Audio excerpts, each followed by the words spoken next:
Hi friends, welcome back to Max kitchen. இந்த வீடியோவில் கருப்பட்டி சேர்த்து பனியாரம் எப்படி செய்கிறதுன்னு பார்க்க போகிறோம். ரொம்ப சத்தான அதே சமயம் சுவையான கருப்பட்டி பனியாரம். சரி, இது எப்படி செய்கிறதுன்னு பார்க்கலாம். வாங்க வீடியோக்குள்ளே போகலாம். இப்போ நான் 2 கப் இட்லி அரிசி எடுத்துக்கிறேன். இட்லி அரிசியில் புழுங்கல் அரிசின்னு வரும். ஸோ எது கிடைக்குதோ நீங்கள் அதை வாங்கிக்கோங்க. இட்லி அரிசி 2 கப். இதுக்கு சாப்பாட்டு அரிசி புழுங்கல் அரிசி கூட நம்ம சேர்த்துக்கலாம். இப்போ பச்சரிசி அதே அளவு 2 கப் எடுத்துக்கிறேன். ஸோ இட்லி அரிசி எவ்வளோ எடுக்கிறோமோ அதே அளவு பச்சரிசி எடுக்கணும். பச்சரிசி அதுக்கு கம்மியாக கூட எடுத்துக்கலாம், ஆனால் இட்லி அரிசியை விட கூட எடுத்துக்கக்கூடாது. இப்போ நான் 1 ஸ்பூன் உளுந்தம்பருப்பு சேர்த்துக்கிறேன். கொஞ்சம் வெந்தயம் சேர்த்துக்கிறேன். உளுந்தம்பருப்பு இன்னும் கொஞ்சம் நீங்கள் இன்னொரு ஸ்பூன் கூட எக்ஸ்ட்ரா சேர்த்துக்கலாம். இப்போ இதை நல்லா மிக்ஸ் பண்ணிக்கிறேன்.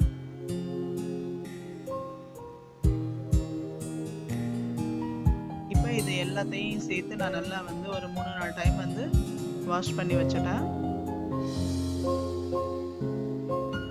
எந்த கப்பில் நீங்கள் இட்லி அரிசி எடுத்துக்கிறீங்களோ அதே கப்பில் தான் பச்சரிசி எடுக்கணும். எத்தனை கப் எடுத்துக்கிறீங்களோ அதே அளவு எடுத்துக்கோங்க. பச்சரிசி கூட சேர்த்தா ரொம்ப ஹார்ட் ஆகிடும், அதனால் பார்த்துக்கோங்க.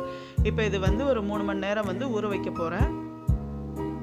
4 மணி நேரமே ஆயிடுச்சு. மினிமம் 3 மணி நேரம், மேக்ஸிமம் ஒரு 5 மணி நேரம் கிட்ட நம்ம ஊற போடலாம். இப்போ கிரைண்டரில் சேர்த்துக்கலாம். ரொம்ப தண்ணி சேர்க்கக்கூடாது. இந்த மாவு கொஞ்சம் திக்காக இருக்கணும். அதனால் தேவைன்றப்போ தண்ணி தெளித்து விட்டுக்கலாம். ரொம்ப சேர்த்துறாதீங்க. ரொம்ப திக்காக இருக்கணும் இந்த மாவு. அதனால் தேவைக்கு தண்ணி தெளித்து விட்டுக்கலாம் இந்த மாதிரி. இப்போ ஒரு 1/2 மணி நேரம் ஆயிடுச்சு. மாவு நல்லா ரெடி ஆயிடுச்சு. பாருங்கள் எவ்வளோ ஸ்மூத்தாக இருக்குது. இந்த கன்சிஸ்டன்சி பார்த்துக்கோங்க. இப்போ நான் மாவை எடுத்துட போகிறேன். அவ்வளோதான். இப்போ எல்லா மாவையும் நான் இந்த பாத்திரத்தில் எடுத்து வச்சுருக்கேன். இதில் கொஞ்சம் உப்பு சேர்த்துக்கிறேன். எப்பயுமே ஸ்வீட் சேர்க்கும் போது கொஞ்சம் உப்பு சேர்க்கணும் இல்லையா, அதனால் இப்போ உப்பு சேர்த்து நல்லா கலந்து வச்சிடலாம். மாவு பாருங்கள் எவ்வளோ திக்காக இருக்குது. இந்த மாதிரி திக்காக இருக்கணும். இப்படியே இருக்கட்டும். இதை இப்போ ஈவினிங் நான் மாவு ஆட்டியிருக்கேன். ஸோ நைட் ஃபுல்லாமே ஃப்ரிட்ஜில் வைக்காமல் வெளியிலேயே வச்சிட போகிறேன். 8 மணி நேரம் 10 மணி நேரம் அப்படியே இருக்கட்டும்.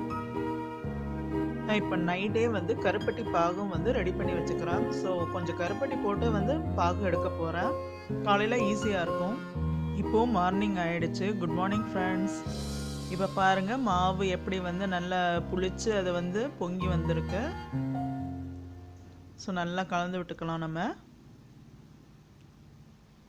இதில் நான் கொஞ்சம் குக்கிங் சோடா சேர்த்துக்கிறேன். ஏன்னா பச்சரிசி ரொம்ப சேர்த்துருக்கால ஹார்டாக இருக்கும். அதனால் கொஞ்சம் குக்கிங் சோடா சேர்த்தா கொஞ்சம் சாஃப்டாக இருக்கும். அதனால் 1/4 ஸ்பூன் மட்டும் குக்கிங் சோடா சேர்த்து இதை நல்லா மிக்ஸ் பண்ணி ஒரு 5 நிமிஷம் அப்படியே வச்சிடலாம். 5 நிமிஷம் கழித்து பார்த்தா மாவு பாருங்கள் நல்லா கொஞ்சம் பொங்கி வந்திருக்கு. திரும்பவும் எவ்வளோ சாஃப்டாக இருக்குது பார்த்தாலே உங்களுக்கு தெரியும்னு நினைக்கிறேன். இப்போது ஏலக்காய் தூள் இதில் சேர்த்துக்கிறேன். நான் நைட்டே கருப்பட்டி சிரப் எடுத்து வச்சுருக்கேன். அதனால் இதை இப்போது ஈஸியாக இருக்குது, ஆறியே இருக்குது. அதை டக்குன்னு நான் சேர்த்துக்கிறேன்.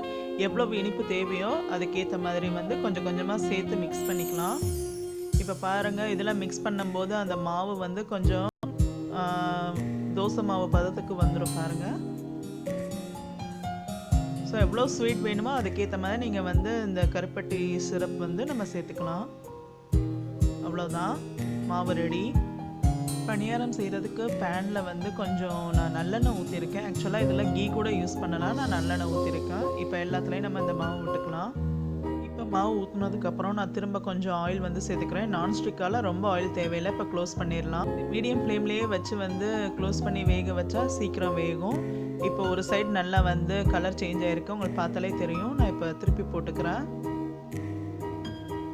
ஸோ பாருங்கள் எவ்வளோ சூப்பராக வருது ஒட்டாமல். இப்போ திரும்ப கொஞ்சம் ஆயில் சேர்த்துட்டு திரும்ப க்ளோஸ் பண்ணி நம்ம குக் பண்ணலாம். 2 சைடும் நல்லா குக் ஆகிடுச்சு. சூப்பராக வாசம் வருது. அந்த கருப்பட்டி ஏலக்காய் அந்த வாசம் செம்மையாக இருக்குது. ஸோ இப்போ பனியாரம் ரெடி ஆகிடுச்சு. நம்ம இதை எடுத்துடலாம். அவ்வளோதான், நம்ம கருப்பட்டி பனியாரம் ரெடி ஆகிடுச்சு. அதே மாவு வச்சு இப்போ நம்ம அப்பம் சுடலாம். இப்போ நான் தோசைக்கல் ஹீட்டாக இருக்குது. அதில் மாவு ஊற்றிக்கிறேன். நல்லா தின்னாக பரப்பி விட்டுக்கலாம் இந்த மாதிரி ஈவனாக. மதுரையில் பார்த்தீங்கன்னா காலையில் ஈவினிங்லாம் அது கிடைக்குங்க. ரொம்ப டேஸ்டான ஒரு அப்பம், ரொம்ப ஹெல்த்தியானது. இப்போ கொஞ்சம் குக் ஆன உடனே நம்ம இதில் பட்டர் சேர்க்க போகிறோம். ஸோ நெய் கூட இதில் சேர்த்துக்கலாம், ஆனால் பட்டர் தான் செம்ம டேஸ்ட்டு. ஏன்னா மதுரையில் அந்த மாதிரி தான் செஞ்சு விற்பாங்க. செம்மையாக இருக்கும் டேஸ்ட்டு. ஸோ எல்லாத்துலேயும் ஸ்ப்ரெட் பண்ணி விட்டுக்கலாம். இப்போ பாருங்கள் ரெடி ஆகிடுச்சு. இது வந்து திருப்பி போட வேண்டாம், அப்படியே எடுத்துடலாம். நம்ம பட்டர்லேயே நல்லா சூப்பராக குக் ஆகிடுச்சு. ஸ்மெல் வந்து செமையாக இருக்குது. மதுரையில் அப்படியே சுட சுட வாழை இலையில் வந்து வச்சு தருவாங்க, சூப்பராக இருக்கும். இப்போ ரெண்டாவது ஒன்று நான் வந்து சொல்கிறேன் பாருங்கள்.